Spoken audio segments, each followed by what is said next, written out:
chỗ là phải như vậy. Còn thấy được chưa rồi? Dạ được ạ. Cùng quay được không? Cứ quay. Đừng có hiền quá nha. Không được nha. Hiền quá nó chiếm thế rồi. Nó hiền vừa phải là khí độ của một người đàn ông trước. Không hiền được. Hiền quá giờ chiếm thế. Bây giờ bắt đầu quay đi họ. Có một số việc nói riêng này. Tức là đây. Mấy trăm người xem được kỹ nắm tay. Tình cảm nó giảm lại cái phần tự vệ một xíu. Nãy giờ nói về chiến đấu quốc giao. Thì xưa giờ các con được tập với trong mình trùng bật mọi ngực ba cái đó là dẫn khí từ nụ tiền đến đan điền tới thắt đất tán tung cân bằng hợp nhất hết. Do đó trong ngày võ mình dạy cho bá tánh công trùng vừa đội khí lên là chúng ta nắm lại cái tay này. Và khi buông xuống cái trùng xuống là buông các ngón tay lên rộng nắm chặt rút lui cho cái thân rút chứ không phải cái tay rút, cho đó mạnh vô cùng. Còn lên là cả thân của bát lên và cái này lấy lực của đất nuôi vào cái này. Nhưng mà có một số bài mình thấy là gì khi lên vậy mà cái chân cái lên tay phải đấm, cái đó có, đó là trong cái chương trình hệ âm một cái xương sống trên cùng. Cái đó đánh là cái kiểu mà rất là giỏi mới đánh vậy được. Cái thường là phải lên tay nào lên tay đó. Chúng ta xem lại. Do đó bình thường con kéo tưởng tràng một trước, tưởng tràng mới theo cái tâm lý trong này đi theo. Mình đưa về là mình phải thả lỏng cái tâm lý ra. Và từ đó chúng ta mới rút thả thân mình về thì chúng ta bẻ cái bàn tay mình qua. Khi chúng ta áp thì chúng ta lật qua là được rồi. Tiếp tục chúng ta lui và chúng ta xoay cái cánh tay thì đó thôi cái mở được cái việc lao cung. Tại cái lòn chúng ta vào cái việc lao cung giữa lòng bàn tay chúng ta bắn đó là cái kỹ thuật thông thường. Ở đây thì chúng ta tóc đây không thể tóc cọc. Ở đây chêm vào đâu mạng môn. Ở đây đánh vào đánh rất hại rất là chất tự cũng rất là khoa học, nhưng cái này mình phải bỏ qua vì nó quá phiền quá mất thời gian và làm này cho người thường thôi. Còn mình có cái trong cái công chúng ta làm khác trùng xuống lui về với liền đó con nhà nội dân này mình gặp ai cũng làm được nắm. Còn nếu mà bây giờ mình có vào công cái mình công gì làm đó mình biết tĩnh khí nào ra liền nào từ vị trí này là từ vị trí này lắc xong rồi là dùng cái khí trong người mình mở ra được rồi. Tĩnh ấy ra tới đây vừa lắc đây nó lồn ra đây đó. Do đó thì chúng ta phải dùng gì? Dùng cầm nạp thủ. Chúng ta dùng cầm nạp thủ nó liệt cả vùng đó, nó phương mình bị xoắn hết cả vùng, đó là cầm nạp thủ chứ không là kỹ thuật nữa. Còn đi từ ngoài thì chúng ta lướt vào thì vị trí này các phương phải theo đủ trò để làm rồi. Người có giỏ đẹp giỏ gì đó ăn đồng nha một hồi mới ra lại thôi. Đứng tại chỗ nhất cái là xong rồi. Còn nhanh nhất là vậy, nhanh nhất nhanh tốt kia đi, nhanh nhất là vậy còn nếu mà rảnh chút thì dọn té chơi cả nhất anh phải có đi theo và phải dạy em. Rồi nằm hai tay thì sao thả xuống này gót thân nắm hai tay hạ xuống đánh hết sức là nhẹ nhàng làm như là không có gì. Từ vị trí này ra ép ra xì đầu dựng thân năm dương xong hết. Giờ nắm một tay mà hai cánh tay nắm quá mạnh như vậy thôi ra khó ghê rồi. Thì không có gì lo lắng. Cái trùng cái khí xuống này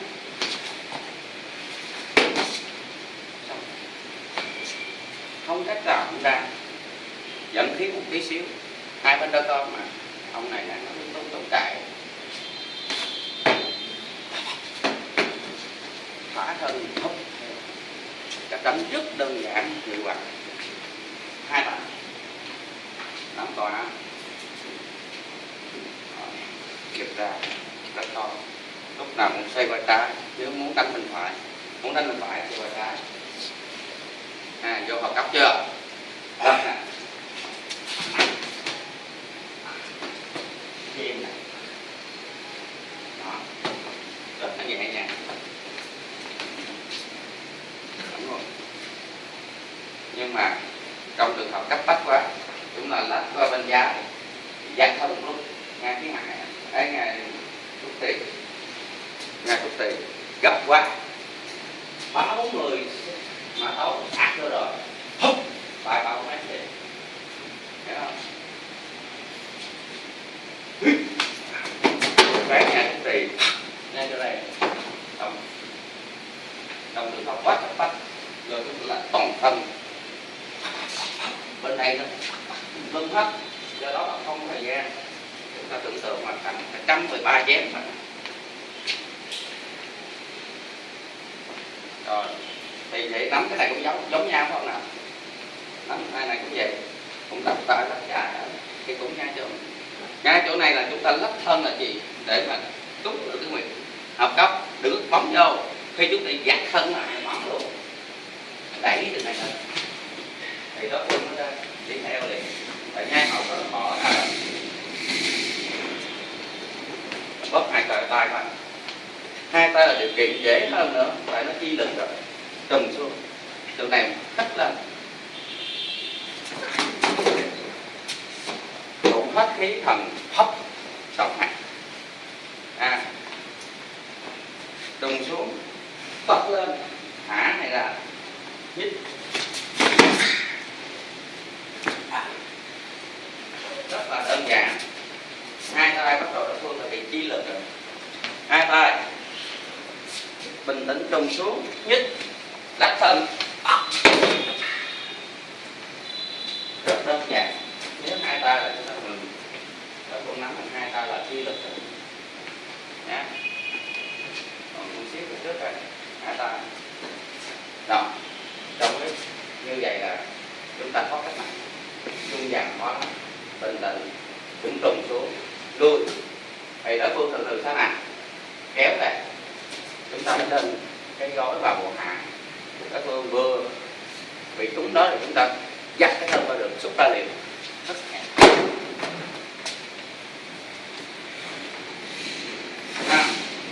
Còn tiếp không có tay thì càng chết đối phương nữa, từ vị trí này trước lên, bình tĩnh rồi, cái này không phải mình tán vô mà nhập khí nè, ông này thì vỡ hết cái não rồi, đó, là lón chón hay là nhích cái chân phải một tí, dính thân nhích thân gì, nhích thân trên không, không đó là tu của bộ pháp đánh, không phải tay chân đánh, một bí mật là bản sắc văn hóa công phu, công sư viết trong sách, các con đọc rất nhiều, ngoại hóa cân xuyên cơ khớp theo hình xuyên hóa, đánh theo hình xuyên hóa, siết cổ phía sau, hai tay bình tĩnh trùng tự, rất nhanh từ vị trí này, rồi phân mình thả, nhẹ nhẹ thôi, cậu ngủ luôn từ vị trí này nhấc,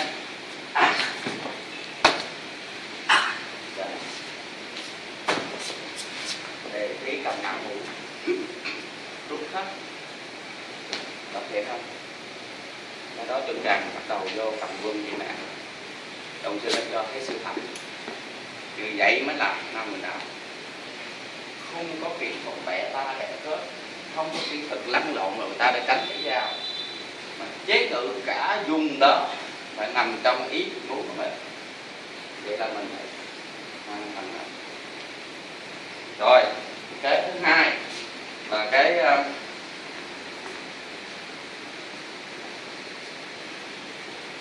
cột sau cái hai tay. Chết cái này là chết luôn á, không cách nào ra khó đâu. Phải đầu tiên cái con phải trung tới cổ là phải trung cổ, đó là nó rất là khó. Nhưng mình tỉnh thôi, từ vị trí là dương trung này nè, này men cái ngón này là này được không?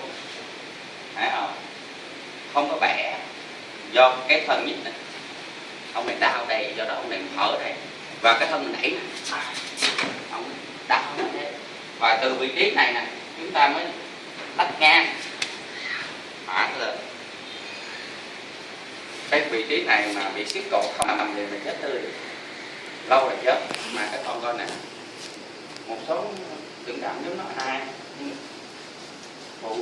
nó nhiễm sườn xuống không chịu được 10 cái, còn nhích thân ông này không chịu được nửa cái.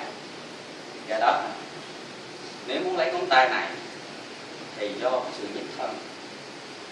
Còn nếu mà trung của ông này vừa hoạt động trung cổ là chuẩn bị ngón tay nhích thân này là vô đây được. Do cái nhích thân việc âm dương là bể hết cái ruột phủ tạng ra rồi. Đấy, từ vị trí này kéo bẻ luôn, nhấp á. Cái thúc cổ siết cổ nó ghê lắm, siết hai tay như vậy. Đây cũng bình tĩnh trung bước lên. Ông này nó bước theo cũng dằn con mình á, thì mình đã phục không, vừa phục nó lách qua liền này, vừa giặt thân vừa xây cả thân vừa xây cả tấn, tài hoàng đánh tiếp là xong rồi.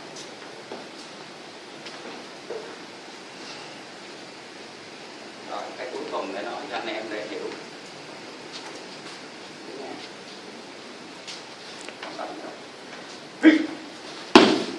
Không bao giờ sợ hãi hết, ngay ngược, ngay ngược, không sợ hãi từ vị trí này nhanh, sẵn sàng có lên tiếp tục, chứ không phải đơn giản, hiểu không? Nắm tay từ vị trí này thôi là men được không? Được không? Người giỏi là vậy. Còn kêu hai nữa chứ là nhẹ nhàng. Đó là chỉ dùng cho cái sự tôn trọng lẫn nhau thôi.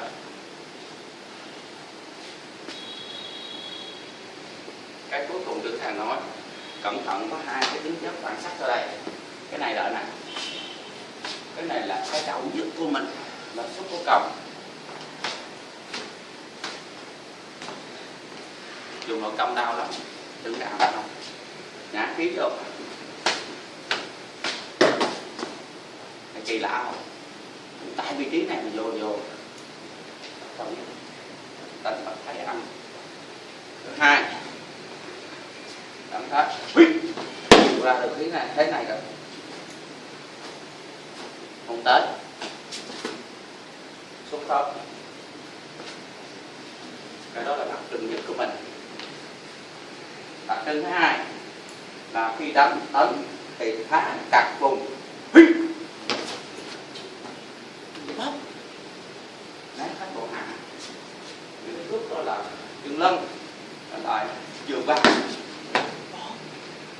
bóp đây đến hạ phải giờ. Do đó nó đánh lẹ lắm, đánh rất lẹ, rút lên liền. Đó, bộ làm ghê lắm, đánh tới đây vừa điểm xẹt nha, vừa va nè, trầm thân, hiểu không? Vừa va vào trầm thân này, đánh lại trầm thân đó, bắt liền. Đừng nói ê ôi, nhát cái ông này không bị khu khí, đó nè, cùng bộ nè, thấy không? Cái gì đánh là tính toán, không phải chơi tất cả 1 mm phải tính. Tại sao khi hôm qua là vấn đề này chậm tới, tới đây xong rồi đó, nhập ngọc, tốt, cũng giờ dập mặt liền, chậm tới, dập mặt,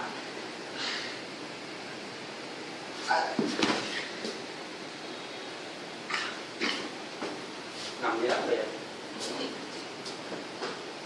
rất nhiều môn phái lắm, quá. Rồi cái cuối cùng đó cũng từ đây nó cầm chỗ thần rất đau đớn của mình, còn các phần da thì cũng được. Còn là cái dao, hai chiêu cuối cùng để kết thúc.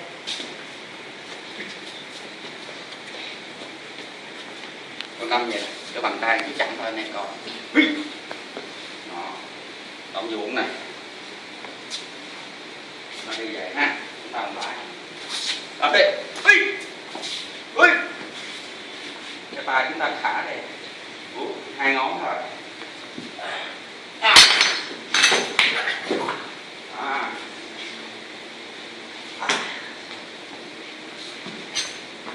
Cầm đỡ được, động từ trên xuống, nguyệt khí.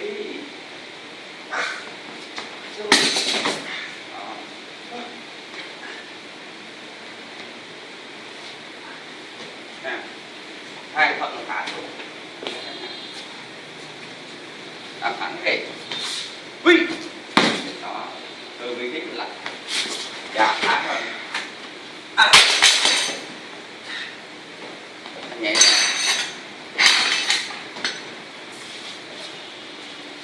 làm thẳng rồi, ra được chỗ này, có thân nó thả. 16 môn phái, nhưng cái riêng đó là cầm là hộ, cầm thôi, đó, cái tay mình nắm heo, cái tay mình nắm ở đây, dao hay, cầm lại, là do cố ý hết còn nắm được, thân nắm, tưởng gì từ vị trí này sát thôi.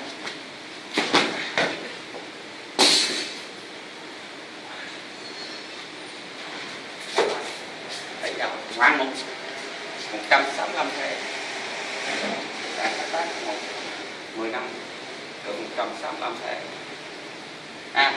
làm tới luôn, ra cái này, hồi nãy chúng ta ra vậy, nhưng mà giờ do thân ngồi, chúng ta coi xem hai này nghĩ luôn, từ vị trí này ha, cái này là một, ngã xuống luôn. Đó số 1. Còn cái 2 cũng giống nhau, coi chừng khác. Ra cái này. Nó ra đúng cái quyền pháp chân chưa? Rồi cho chặt tay.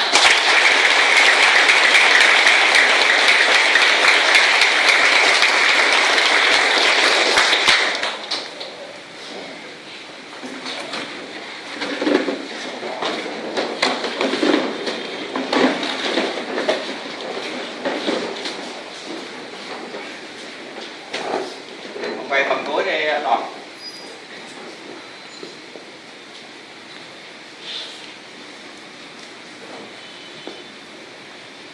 Hết rồi, hết cho cả các tay coi.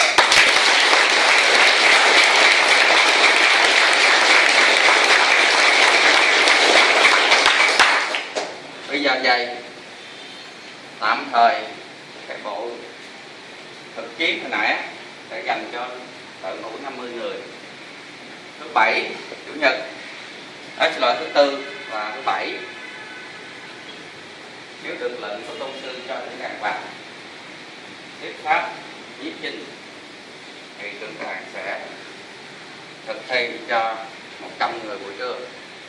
Còn buổi tối là thứ Ba, thứ Năm, 50 người đồng cần sẽ tập, và trong đó 5 người sau đây học ghi rõ toàn hùng thật minh và bình chịu trách nhiệm, có thể là nghĩa hoặc hiệp để bổ sung là 7 người đó làm cái công tác chuyên trách việc gì thành một trận ra trò đẹp nhất của đẹp nhất, hiệu quả nhất của hiệu quả nhất, khoa học nhất của khoa học. Nói tóm lại, hôm nay chúng ta nhận chân cái giá trị của Nam Huỳnh Đạo ở vấn đề thực chất về công tác chiến đấu. Chúng ta đã đạt lâm sàng trên góc độ khoa học, mà khoa học vận động trong thực chiến là gì? Là nhìn vào khung bộ chúng ta sẽ hiểu đó là thân thụ bộ pháp liên quan kiến, phải hợp nhất được tinh thần. Ông sư nói thiên địa nhân đồng nhất khí, nếu không có thiên địa nhân đồng nhất khí thì chúng ta cần trên dưới sự hợp nhất, không phải chúng ta nắm tay rồi chúng ta cầm cái tay đè chúng vào. Cả một cái sự thân thụ bộ pháp nhịp nhàng thường nó nằm ở trong cái bài đàn hết tình chúng ta có đêm.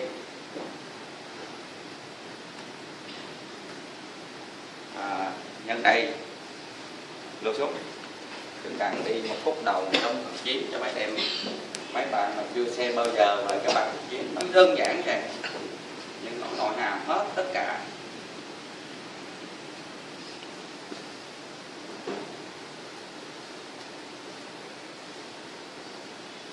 Nó đơn giản.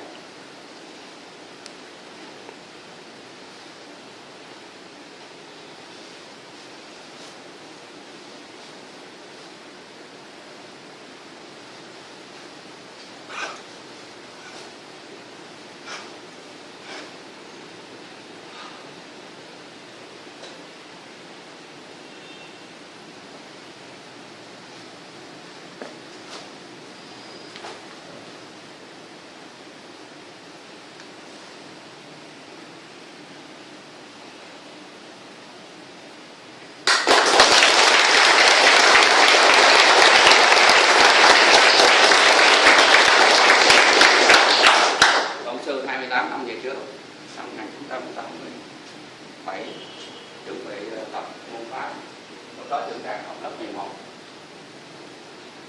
Mày phải viết chính to và công tác chuyên môn hóa bằng tại viện này. Được 15 năm trưởng trang nghiên cứu là vì tôn sư đánh cải hết răng để hết người hiểu được cái này là cái gì và biến hóa anh giờ như vậy qua 16 môn. Do đó nói cho các con rõ đạo mình là một môn pháp rất là kỹ lưỡng, không chủ quan tí nào. Cái xác suất phần trăm khoảng 100%. Chúng ta làm như vậy và được tất cả các nơi mời về và chúng ta có hội thảo khoa học và thẩm định các chuyên gia để có được trên toàn thế giới xác nhận đây là số 1. Chúng ta sẽ được tập luyện, vì tất cả là chúng ta nói vậy là rất hay nhưng mà kỹ thuật thôi. Vì vậy quyền là quyền, cướp là cướp, không có dính nào, rất ít. Còn mình là thân thuộc của pháp liên quan khí, có một cái cung bộ trong quá trình đó, nhiều cung bộ được tổ chức thành một quy trình, nó càng đánh càng ăn, càng bảo vệ được tính mạng ổn định ở khắp nơi. Bây giờ chốt lại, chúng ta nghĩ thì thứ nhất, ngày mai Toàn sẽ đảm trách 4 người, gồm có Toàn, một Hiếu, Chí Hiếu và Thọ sức quân đến làm pháp và thực hiện cái việc đưa cái võ công Nam Huỳnh Đạo vào trong ngày từ năm sau 19. Còn đó ha, làm sao trong 4 buổi đó chúng ta chuyển tải tinh thần này vào thì giáo trình đó đã tích trong những càng soạn.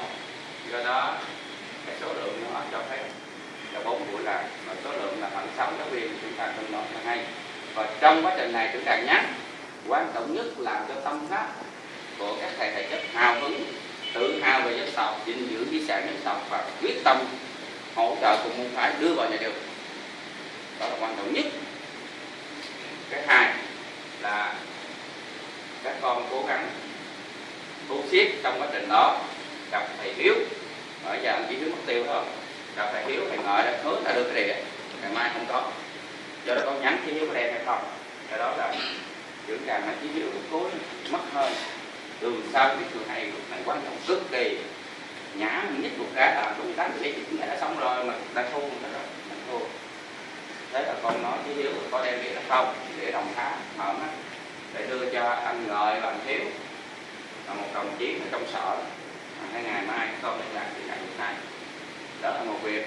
Việc thứ hai, ngày mai thì sáng họp với công sư xin thông thư lại khổ ký vào cái công văn của Bắc Thành đề nghị cái nhiệm chính đi học học kết hợp với kiệt trong ngày mai liên hệ với Bắc Thành để đưa Bắc Thành ký. Thì cái giấy phép hoạt động ở Đình Nam Chân có 4 phần. Thứ nhất là giấy phép hoạt động chuyên môn của tôn sư của Tướng Tràng có rồi, bằng cấp của tôn sư Tướng Tràng có rồi. Thứ hai là cái sự ủng hộ, xác nhận sự ủng hộ của ban quy trình đối với môn phái, cảm ơn môn phái trong quá trình tôn tạo và tôn vinh các giá trị văn hóa vật thể và phi vật thể tại Nam Chân. Và thứ ba là xác nhận địa phương. Thứ tư là xác nhận của các tên ở sở hoặc là quận nhất, còn ví dụ nhất để đó chúng ta cái giấy phép hoạt động tại Nam Chân. Đây là vấn đề anh đang xử lý, gọi chung là anh chính sự nghiệp, một với A, một với B là vấn đề nội chính. Nội chính có 2 phần: tâm pháp rất là tốt, rất là bền vững, nhưng mà thiếu nội hàm, cái tính kiên định, cái khí phách, đặc biệt là cái cuối hơn. Đó là Tượng Tràng nhận định và Tôn sư nói là Tượng Tràng phải có dày công gì này. Hiện nay thì có nghĩa to Ngọc cũng rất là xuất sắc trong mặt tâm pháp. Tượng Tràng cho nhiều bài thi, học rất là xuất sắc vừa qua. Do đó là Tượng Tràng là lãnh đạo, do đó là phải chịu mọi người chịu hết. Do đó nghĩa toàn học những người đó mà cưỡng cửa làm chuyện lớn được. Bên cạnh đó có Bình, có Kiệt, một số người nữa. Thì Tượng Tràng nó sẽ là những người lớn. Thì vấn đề đầu tiên là tâm pháp là vậy. Bên cạnh đó là vấn đề chuyên môn pháp, có 2 thế cận. Thế cận thứ nhất là biểu diễn tập cận, biểu diễn các cái thế vận hội thì chúng ta chưa có phần gọi là tích hợp nhân gian để đưa vào những cái thế quyền pháp mang đến chất khoa học vận động mà người ta hiểu được. Vừa pháp trận mà mang cái tính chất là lớn thì chúng ta phải làm mang tính chất nằm ở trong cái đồng hội, nằm ở trong. Và cái vấn đề cái bên đó là chiến đấu. Chiến đấu thì chúng ta có 2 phần: chiến đấu tự vệ, chiến đấu tức là người ta tấn công mình bằng này nọ thì chúng ta tháo ra và chúng ta đánh lại. Còn chiến đấu mà dạng đối kháng tức là hai bên chưa có đụng nhau và khi tương tác với nhau thì có 2 cách. Cách thứ nhất là gì? Là liên thủ. Cách thứ hai là liên thủ. Cách thứ ba là có thể về quyền cướp đi chung, nhưng mà thường nhất là phần tái giao nhất được. Liên thủ là cái cự ly là khoảng cách, còn liên thủ là dính nhau. Mà thường đánh gì liên thì cuối cùng phải dính, rồi nó cái nhích dính nhau tích tắc. Đó là vấn đề thiết trí nó là tạo ra được cái công cụ cách mạng thành tựu về chuyên môn chiến đấu. Năng đạo đã phá cái này, hiểu không? Do đó phải Tượng Tràng rằng không phải là không phải. Thì Tôn sư nói những mặt trận lớn, Tượng Tràng xoáy mạnh những công tác chuyên môn không thể thiếu được. Do đó là Tượng Tràng nói xin Tôn sư cho mọi người ở lại để vì không kịp phải vậy. Nếu mà Toàn bữa nay không có Tượng Tràng vào, ngày mai Toàn nghĩ lỏng lẻo, thật sự nghĩ lỏng lẻo. Tưởng mình đang làm chuyện quan trọng chưa?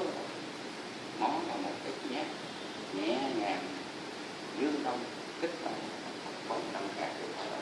Nhưng mà phải làm tốt để không có lo mà Phật hết. Như đánh giỏi, thông minh, đánh đây đánh kia không ai biết. Đánh thành đông là tốt thành tập, xông vào thành nam mà thật ra lại thành tập. Dương đông kích động, hồi mặt hương không thông minh, nhưng mà tâm hồn một sự trong sáng thương yêu. Nhớ như vậy, do đó Đồng Tháp là cái trận chiến gần như là cuối cùng để chúng ta hoàn thành được. Thứ nhất là đi vào nhà nước được trên cái công việc chung. Thứ hai là một cái đại bản đất về tại của để làm rất là lớn. chúng ta tính học tâm là còn vấn đề là vấn đề là như vậy là chúng ta đã có một cái bức tranh tổng thể, và năm nay là cái môn rất là lớn. Vì tâm pháp thì gần như anh em ở trong đây rất là ghê nha, từ ngọc trở xuống mà đổ mồ hôi, sôi nước mắt, đổ máu cho môn pháp đều có anh chị. Các con được xứng danh con cháu cái năm con sự nhập thì hoàn thành ra nữa thì bạn sự ở lòng và còn gọi là bao cơn bị cực đến hồi phải làm. Do đó các con luôn luôn nuôi niềm tin chính ở mình, phải gọi là văn hóa tự thân, rồi sau đó ảnh hưởng xã hội bằng ảnh hưởng gia đình, ảnh hưởng ra con phải chúng ta có một vài lời vào đây điểm xíu là hết. Và trên mặt trận vậy thì thứ tư và thứ bảy nếu tôn sư vào thì chúng ta sẽ làm cái tổng trận và điểm pháp. Còn nếu tưởng đàn vào bước vào công tác biểu diễn thực chiến. Ngoài ra thứ năm, thứ ba và thứ năm công tác 10 giờ đến 11 giờ rồi khuya đó thì vẫn tiến hành bình thường. Xin hết, chúc mừng.